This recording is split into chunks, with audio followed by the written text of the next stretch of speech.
name is Akanksha and welcome to my first YouTube video. This video is going to be a room tour of my dorm room.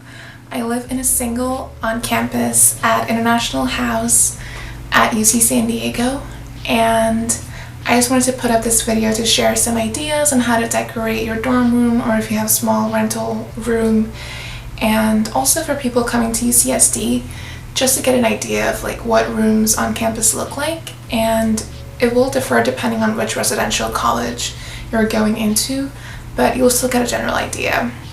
I will be including a small clip of a room in my apartment that is currently unoccupied, so you can see what it looks like when you move in, because I've moved around some of the furniture and added more things to open up the space and make it look less like a dorm room. So yeah, hope y'all enjoy the video.